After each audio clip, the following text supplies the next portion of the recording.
بسم اللہ الرحمن الرحیم۔ السلام علیکم۔ عامر کے پاس ایک بت تھا جس کی روز صبح و شام عبادت کیا کرتا تھا۔ عامر کی ایک بیٹی تھی جو جذیام کی مریضہ تھی۔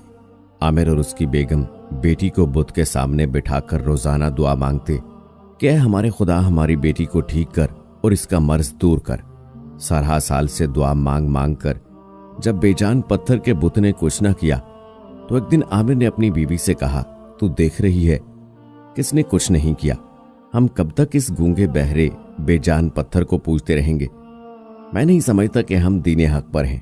اس کی بیوی نے کہا کہ اگر یہ بات ہے تو کیوں نہ ہم دین حق کی تلاش کے لیے نکلیں۔ ابھی یہ باتیں میاں بیوی اپنی چھت پر بیٹھے کر رہے تھے کہ اچانک ایک نور دیکھا جو پورے افق پر چھایا ہوا ہے۔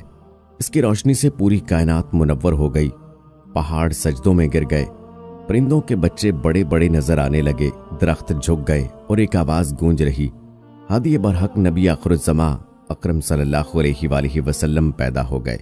عامر نے گھبرا کر اپنے بت کی طرف دیکھا تو وہ اوندھے منہ گر کر ٹوٹ گیا اور ٹوٹے ہوئے بت میں سے آواز آئی، تم لوگ آگاہ ہو جاؤ کہ جن کی تشریف آوری کا جن و انس چرند پرند جس کو انتظار تھا وہ آ چکے ہیں۔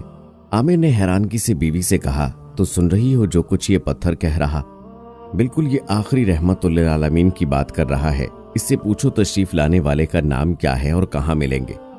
اس پر عامر نے کہا، اے طف اے غابی آواز، ہمیں بتاؤ ان کا نام کیا ہے اور کہاں ملیں گے۔ عاطف نے جواب دیا کہ ان کا نام محمد ہے اور مکہ کی طرف چلے جاؤ۔ عامر نے بیگم سے بولا، چلو چلتے ہیں۔ ابھی وہ یہی مشورہ کر رہے تھے کہ ان کی بیمار بیٹی جو مکان کے نچلے حصے میں بے خبر پڑی تھی کہ سامنے سے چلی آ رہی ہے۔ حیران ہو کر ماں باپ نے پوچھا کہ تو ادھر کیسے، اور جس بیماری نے ہمارا جینا دوبر کیا ہوا تھا وہ کہاں؟ بیٹی نے جواب دیا، ابا میں میٹھی نیند سوئی ہوئی تھی کہ میرے سامنے ایک نور ظاہر ہو گیا اور ڈھیر سارے نورانی چہرے والے لوگ کھڑے ہو گئے۔ ان میں سے ایک سردار بزرگ نورانی چہرے والے نے کہا کہ آج پوری کائنات میں خوشیاں منائی جا رہی ہیں، عدنان کا فرزند پوری کائنات کا دلہا رحمت للعالمین صلی اللہ علیہ وآلہ وسلم پیدا ہو گئے۔ میں نے پوچھا اس رحمت للعالمین کا نام کیا ہے، دین کیا ہے؟ جواب ملا کہ ان کا نام محمد ہے اور وہ ایک اللہ کی عبادت کرنے والے ہیں اور وہ قریشی و عدنانی ہیں۔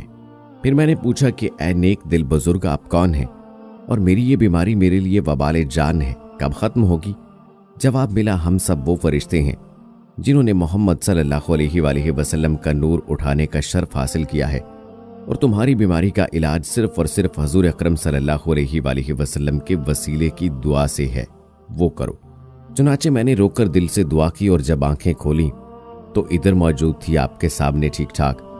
عامر اور ان کی بیگم یہ سن کر بہت حیران ہوئے اور بولے، بے شک ہم نے ان کی بے شمار نشانیاں دیکھ لی ہیں، اب ہم ان کے شوق دیدار کی خاطر بے شک جنگلوں تک بھی جانا پڑے تو جائیں گے۔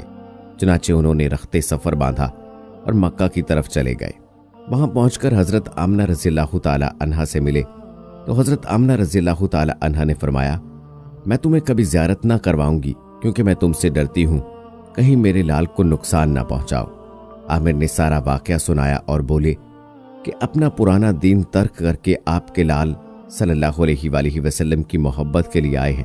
تب حضرت آمنہ بولی، اچھا چلو ٹھہرو، اور اپنے حجرہ مبارک میں چلی گئی اور کچھ دیر بعد آ کر بولی، اب جاؤ اندر اور مل لو اور جلدی کرنا، کیونکہ میں نے ان کے جد امجد سے عہد لیا ہوا ہے کہ کسی کو نہ دکھاؤں گی اپنے لال کو جب تک بڑا نہ ہو جائے۔ عامر اندر گئے اور زوردار چیخ مار کر دل پر ہاتھ رکھ لیا اور زاروں کے تار رونے لگ پڑے، اتنا روئے کہ وہیں جان دے دی۔ حضرت عائشہ رضی اللہ تعالی عنہا فرماتی ہیں کہ رسول اللہ صلی اللہ علیہ وآلہ وسلم نے ارشاد فرمایا کہ جن عورتوں میں یہ نشانیاں ہوں وہ بہت ہی بابرکت ہوتی ہیں۔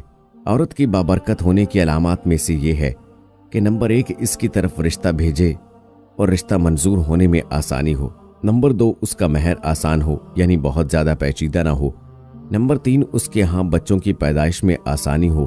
جن عورتوں میں یہ نشانیاں پائی جاتی ہیں وہ بہت ہی بابرکت ہوتی ہیں۔ محبت کو دعوت دی تھی۔ ایک عورت کسی کام سے گھر سے باہر نکلی تو گھر کے باہر 3 اجنبی بزرگوں کو بیٹھے دیکھا۔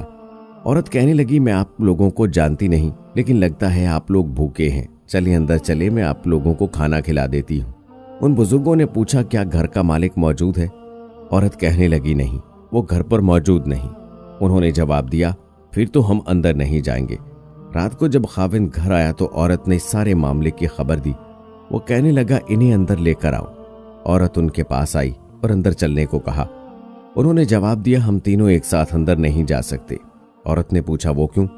ایک نے کہا یہ کہتے ہوئے وضاحت کی کہ اس کا نام مال ہے، اور اپنے ایک ساتھی کی طرف اشارہ کیا اور اس کا نام کامیابی ہے، اور دوسرے ساتھی کی طرف اشارہ کیا اور میرا نام محبت ہے، اور یہ کہتے ہوئے بات مکمل کی کہ جاؤ اپنے خاوند کے پاس جاؤ اور مشورہ کر لو کہ ہم میں سے کون اندر آئے۔ عورت نے آ کر خاوند کو سارا ماجرا سنایا۔ وہ خوشی سے چلا اٹھا اور کہنے لگا اگر یہی معاملہ ہے تو مال کو اندر بلا لیتے ہیں، گھر میں مال و دولت کی ریل پیل ہو جائے گی۔ عورت نے خاوند سے اختلاف کرتے ہوئے کہا کیوں نہ کامیابی کو دعوت دے۔ میاں بیوی کی یہ باتیں ان کی بہو گھر کے کونے میں بیٹھی سن رہی تھی۔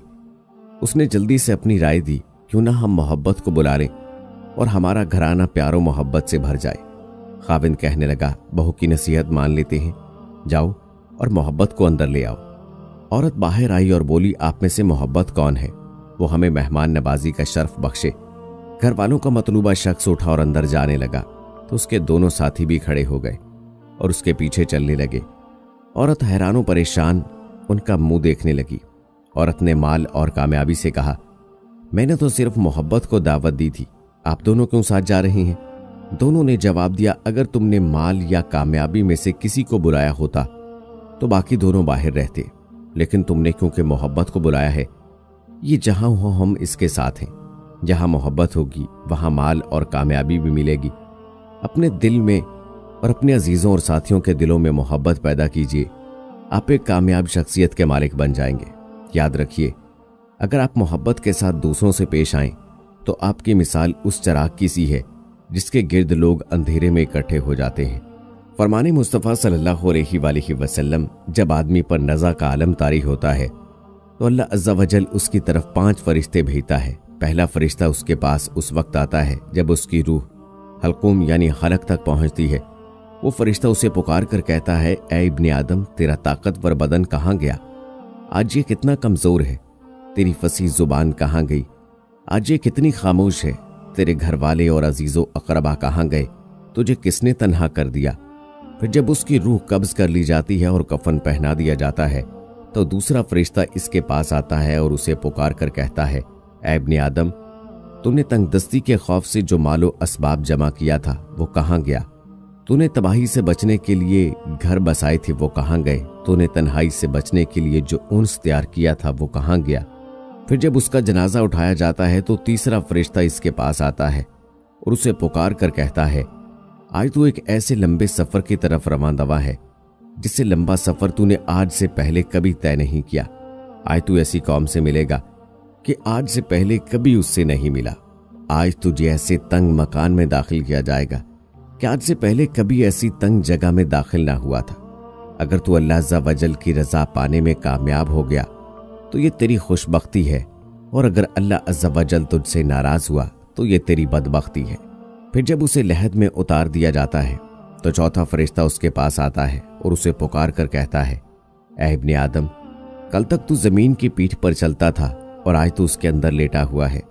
کل تک تو اس کی پیٹھ پر ہنستا تھا اور آج تو اس کے اندر رو رہا ہے۔ کل تک تو اس کی پیٹھ پر گناہ کرتا تھا اور آج تو اس کے اندر نادم و شرمندہ ہے۔ پھر جب اس کی قبر پر مٹی ڈال دی جاتی ہے اور اس کے اہل و عیال دوست و احباب اسے چھوڑ کر چلے جاتے ہیں تو پانچواں فرشتہ اس کے پاس آتا ہے اور اسے پکار کر کہتا ہے اے ابن آدم وہ لوگ تجھے دفن کر کے چلے گئے، اگر وہ تیرے پاس ٹھہر بھی جاتے تو تجھے کوئی فائدہ نہ پہنچا سکتے۔ تو نے مال جمع کیا اور راستے غیروں کے لیے چھوڑ دیا۔ آج یا تو تجھے جنت کے عالی باغات کی طرف پھیرا جائے گا یا بھڑکنے والی آگ میں داخل کیا جائے گا۔